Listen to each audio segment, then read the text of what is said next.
എല്ലാവർക്കും സ്വാഗതം. ഇന്ന് ഞാനിവിടെ ഉണ്ടാക്കാൻ പോകുന്നത് നമുക്കൊരു ലെയർ ചപ്പാത്തി ഉണ്ടാക്കാം കേട്ടോ. അതിന് വേണ്ടത് ഇത് 2 കപ്പ് മൈദയാണ്. അതിലേക്ക് ഒരു 1/2 സ്പൂണ് ഉപ്പിട്ടിട്ടുണ്ട്. നെയ്യ് ഒഴിക്കുക കേട്ടോ. നെയ്യ് ഒഴിച്ചതിന് ശേഷം നമുക്കിതൊന്ന് കുഴച്ചെടുക്കാം. ഇത് കുഴച്ച് നല്ല സോഫ്റ്റ് ആക്കി വെച്ചിട്ടുണ്ട് കേട്ടോ. നമുക്ക് ഓരോ ഉരുളയാക്കിയിട്ട് എടുക്കാം കേട്ടോ. നല്ലപോലെ പരത്തിയെടുക്കുക.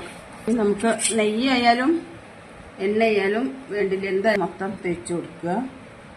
പിന്നെ ഇതിൽ കുറേശ്ശെ മൈദപ്പൊടി ഇട്ട് കൊടുക്കുക കേട്ടോ. കഴിഞ്ഞിട്ട് ഇവിടെ നിങ്ങട് മടക്കുക, നെയ്യ് തേച്ച് കൊടുക്കുക. വീണ്ടും മൈദ തൂക്കി കൊടുക്കുക, ഇങ്ങോട്ട് മടക്കുക, നെയ്യ് തൂക്കി കൊടുക്കുക, പോക്കറ്റ് മടക്കുക,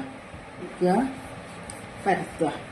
സ്ക്വയർ പോലെ പരത്തിയെടുക്കുക കേട്ടോ. നമുക്ക് തിരിച്ചു മറിച്ചും പെട്ടെന്ന് ഇട്ട് കൊടുക്കാം കേട്ടോ. ലെയർ ചപ്പാത്തി ഉണ്ടാക്കല് കഴിഞ്ഞു കേട്ടോ.